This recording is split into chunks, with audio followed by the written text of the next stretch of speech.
মাঝে মাঝে দেখবেন নিজের মধ্যে কেমন যেন একটা হাহাকার, কেমন যেন একটা শূন্যতার অনুভূতি সৃষ্টি হয়। মনে হবে সব কিছু থেকেও কি যেন নেই, সবার মাঝে থেকেও নিজেকে মনে হবে বড্ড একা। এই অনুভূতিগুলো স্পেশালি তখনই হয় যখন আপনি অনেক দিন ধরে আপনার রবকে ভুলে থাকেন, কিংবা আপনি রবের ইবাদত তো করছেন বাট পূর্ণ মনোযোগ দিয়ে করছেন না, দায়সারাভাবে খুশুখুজুবিহীন সালাত আদায় করছেন। যখন আপনার রাত দিন পার করছেন নিদারুণ এক উদাসীনতায়। প্রকৃতপক্ষে আমাদের সবার হৃদয়ে একটি অপূর্ণতা, একটি শূন্যতা রয়েছে, যে শূন্যতা আল্লাহ ছাড়া দুনিয়ার অন্য কিছু দ্বারা পূর্ণ করা সম্ভব না।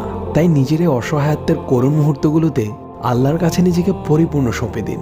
যেভাবে সম্ভব নীরবে, ফুঁপিয়ে অথবা হাউমাউ করে আল্লাহর দরবারে ইচ্ছে মতো কাঁদুন।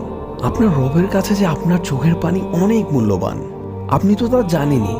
আল্লাহ তার পাপিষ্ঠ বান্দাদের শাস্তি দেওয়ার জন্য জাহান্নাম সৃষ্টি করেছেন।